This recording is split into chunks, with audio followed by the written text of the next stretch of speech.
அன்பின் தேவஜனமே, இந்த நாளிலும் ஆதியாகமம் 27ஆம் அதிகாரம் அதனுடைய 14ஆம் வசனம் முதற்கொண்டு 25ஆம் வசனம் வரை நாம் இன்றைய தியானத்திற்காக எடுத்துக்கொள்ளலாம்.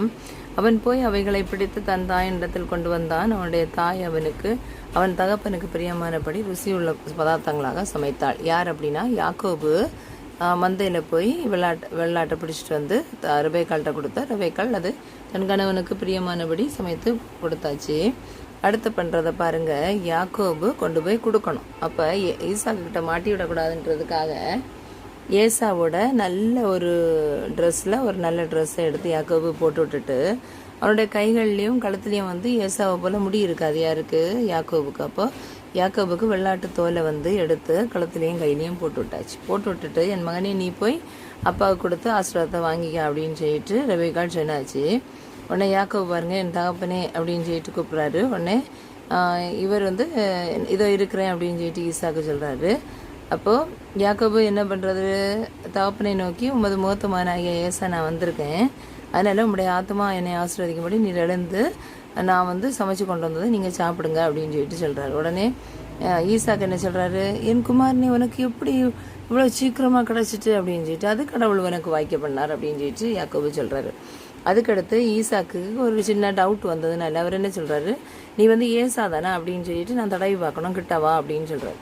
கிட்ட போகும்போது என்ன பண்ணுறாரு அப்படின்னா, கையை தடவி பார்க்கும்போது அங்கே தான் வெள்ளாட்டு தோல் இருக்கு. அப்போ ஏசாவோட தோல் போல தான், ஏசாவோட கைகள் போல தானே இருக்கும். உடனே என்ன பண்ணுறாருன்னா, சத்தமோ யாக்கோபுடையது, கைகளோ ஏசாவனுடையது அப்படின்னு சொல்லிட்டு அவரே கன்ஃபியூஸ் ஆயிடுறாரு. அடுத்து அவனுடைய கைகள் அப்படி இருந்ததுனால தான் அப்படி சொல்கிறாரு, இன்னான் என்று அறியாமல் அவனே ஆசீர்வதித்தார். இது ஏசாவோட கை போல தான் இருக்குது, சத்தம் தான் யாக்கோபு போல இருக்குது அப்படின்னு சொல்லிட்டு ஆசீர்வதிக்க தொடங்கிட்டாரு. அடுத்து திருப்பியும் கேட்குறாரு, என் குமாரனாகிய ஏசா தானோ நீ அப்படின்னு சொல்லிட்டு, அது ஆமாம் அப்படின்னு சொல்லிட்டு யாக்கோபு சொல்கிறான். அப்பொழுது அவன், என் குமாரனே நான் ஒன்று ஆசீர்வதிக்கும்படி நீ வேட்டையாடி கொண்டு வந்ததை தான் நான் புசிக்கிறேன் அப்படின்னு சொல்லிட்டு புசிக்க தொடங்கினா. அடுத்து திராட்சை ரசமும் அவனுக்கு கொடுக்கப்பட்டது, அவன் குடித்தான். இது வரைக்கும் நம்ம என்னை பார்க்கலாம். பாருங்க, அப்போது தன் வீட்டிலே இருக்கக்கூடிய தன் சொந்த கணவனை ஏமாற்றுவதற்கு தன் இளைய மகனை ஏவி விடுகிற தாய். இதை நாம் எப்படி எடுத்துக்கொள்வது என்று தெரியவில்லை. கண்ணு தெரியாத ஒரு பார்வையற்ற நபரை ஏமாற்றுவது ஒரு தவறான காரியம்.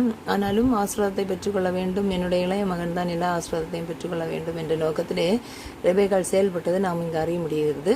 நாம் அப்படிப்பட்ட பெற்றோராக இல்லாதபடிக்கு எத்தனை பிள்ளைகள் இருந்தாலும் அத்தனை பேரையும் சமமாக பாவிப்போம், இறையாசி பெறுவோம், இறையருள் என்றும் நம்மோடு தங்கட்டும். ஆமேன்.